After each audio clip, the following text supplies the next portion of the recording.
So here's a little intonation exercise that I think is especially helpful for fiddle players. We use the fourth finger in a lot of tunes. We use it as to slide into notes that we're doubling. For instance, we have an open A.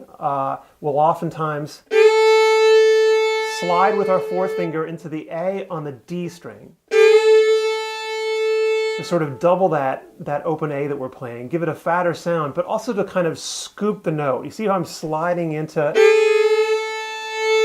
the note with the fourth finger.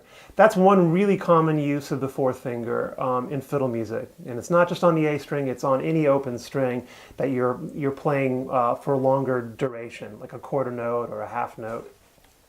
So that's one use of the fourth finger that's really common in especially American fiddle music. So another very common use of the fourth finger is as a drone. So we'll say hold. See how I'm holding my fourth finger on the D string. And then I'm going to play a melody on the A string at the same time that I'm holding this note.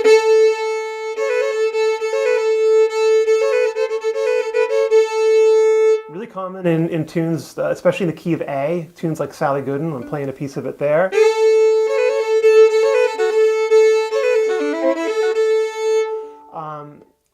Difficult to do. It's difficult to keep that in tune, and every time you take the fiddle out of the case, you have to kind of relearn how to play that note in tune. You have to warm up to it, let's say. So this is an exercise a very simple exercise that I've been doing for years, and I find that it's pretty helpful, and it's helped a lot of my students to not only strengthen that fourth finger, but to improve the intonation of that fourth finger. So what we're going to be doing is playing. This works on any two strings. So we're going to start on the D and the A string for this round. We're going to start by playing a scale from the open string on the lower of the two strings. So, and we're going to play it up to the fourth finger. So I'm droning the open A string while playing a scale on the lower string, my D.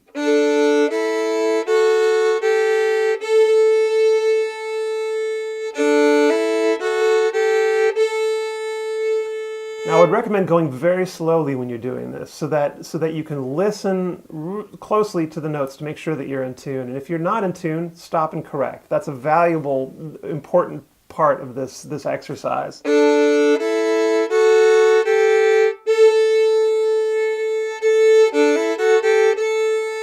you hear how if those two notes are slightly off, if your fourth finger in this case is flat, you're going to hear that pulsing sound. We call that beats. If you hear that, stop and correct.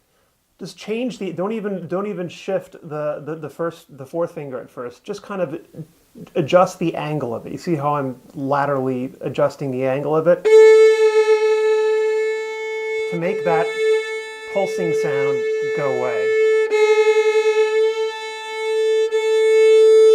So once we have your fourth finger sort of dialed in there, once you have the intonation set, the next step in this exercise is to continue the scale on the upper string of the two, on the A string in this case, while holding a drone with your fourth finger on the string below. So like this.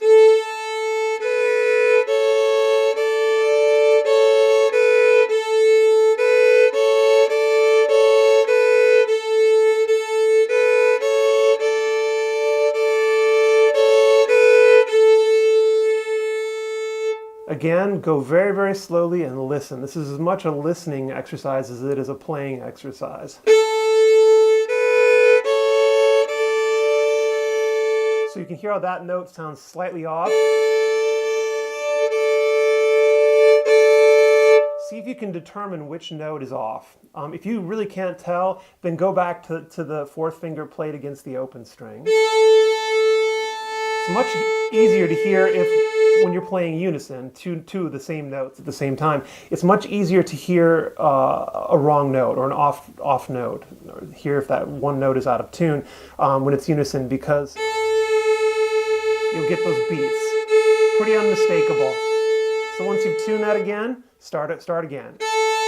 Playing the scale on the upper string, in this case the A.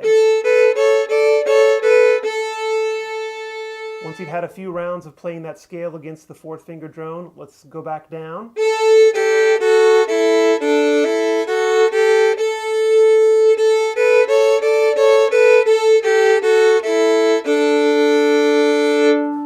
It's a good little exercise. I hope it helps you with your fourth finger intonation.